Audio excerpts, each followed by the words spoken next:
News today और मैं हूं आपके साथ मानवी ठाकुर। शुरुआत करते हैं आज की खास खबरों से। ब्यूटिशियन अनीता चौधरी हत्याकांड मामले में सोमवार को रालोपा सुप्रीमो व सांसद हनुमान बेनीवाल की एंट्री के बाद सरकार और पुलिस दोनों बैकफुट पर आ गए हैं।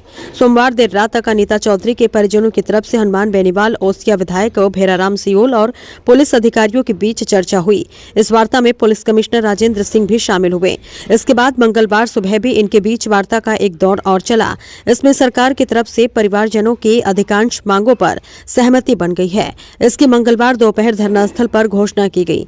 यहां विधायक भेराराम सियोल ने कहा कि सरकार ने पीड़ित परिवार को 51 लाख रुपए की सहायता देने का फैसला किया है। साथ ही पुलिस अधिकारी को बदलने का भी निर्णय लिया गया है। इसके अलावा मामले की जांच सीबीआई को सौंपने की सिफारिश की जाएगी। इस घोषणा के बाद अनीता चौधरी के शव के अंतिम संस्कार पर बना गतिरोध भी समाप्त हो गया है। सोमवार देर रात करीब 3 बजे सांसद हनुमान बेनीवाल और ओसिया विधायक Bheraram Seoul police commissioner Rajendra Singh के साथ जनता के सामने आए थे। इस मौके पर हनुमान बेनीवाल ने बताया कि उनकी प्रमुख मांग सीबीआई जांच के लिए सैद्धांतिक सहमति मिल चुकी है। उन्होंने कहा कि इस विभत्स हत्याकांड की सीबीआई से जांच कराना बेहद जरूरी है और अन्य मांगों पर भी सहमति बनी है।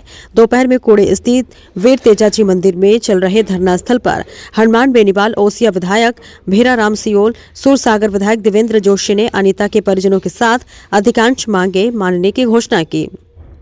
जोधपुर में ब्यूटिशियन अनीता चौधरी हत्याकांड 21 दिन बाद बॉडी का अंतिम संस्कार किया गया। मंगलवार दोपहर प्रशासन व परिजनों के बीच सहमति बन गई थी।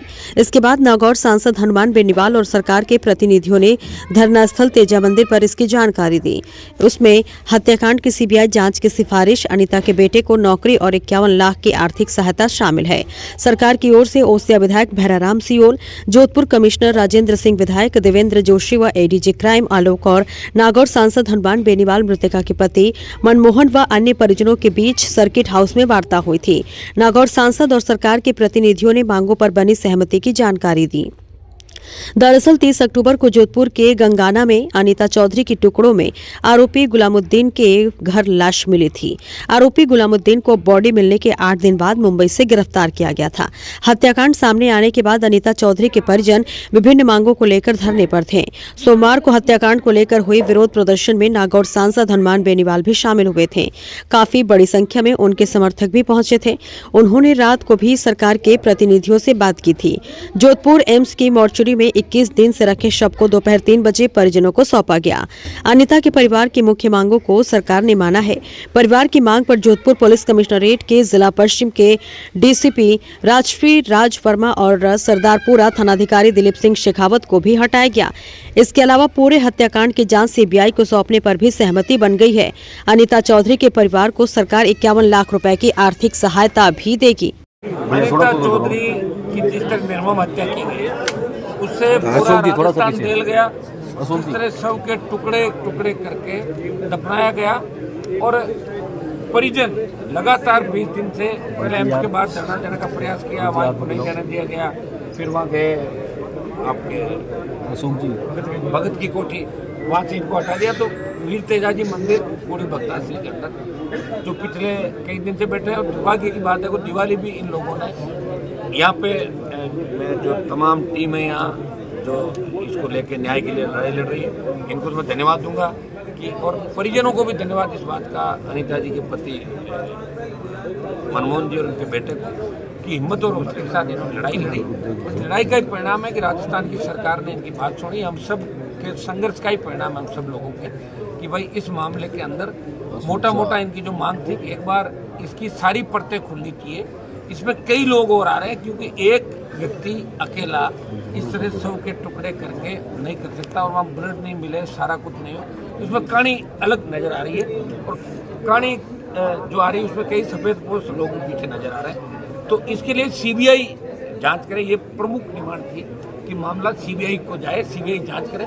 दूसरी डिमांड इनकी थी कि यहाँ कुछ एसएचओ डीसीपी के बारे में इनकी डिमांड थी, भाई इनके रहते हुए काम ठीक नहीं हुआ या मुलजिम टाइम पे नहीं मिल, जो इनकी बात थी। दूसरा मुद्दा इनका ये था पुलिस अधिकारियों का।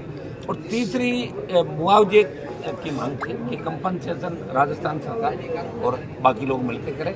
और चौथी नौकरी की बात थी।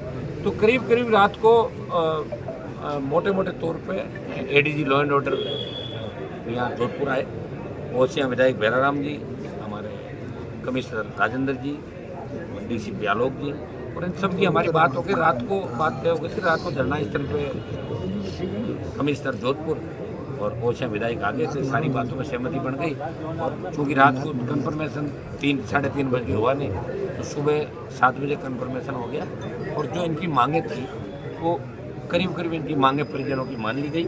और आज ही ये केस सीबीआई को ट्रांसफ़र करने की घोषणा सरकार करेगी। बाकी की जो बात है, जो घोषणाएं हैं, और सरकार की तरफ से जो प्रतिनिधि के रूप में हमारे बीच उपस्थित भैराराम जी और आलोक जी बैठे हैं यहाँ सरकार की तरफ से, तो और एमएलए साहब हमारे देवेंद्र जी जोशी जो भी इस मामले के अंदर ये चाह रहे थे कि पहली दिन से कोई न्याय होना चाहिए और ये अन्यायवार प्रत्येक खुलने, हर व्यक्ति चाहता है कोई कत्ल अगर होता है तो उस कत्ल के पीछे कौन लोग हैं वो पर्दाफाश होना चाहिए, हर सरकार की मंशा रहती है। तो मैं एमएलए साहब हमारे जोशी जी को भी धन्यवाद दूंगा कि इस मामले के अंदर ये भी हमारे साथ खड़े हैं।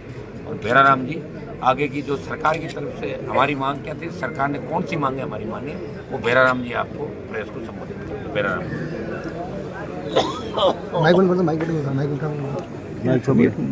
सर, सरकार की ओर से क्या रहा, किस तरीके का? कौन कौन सी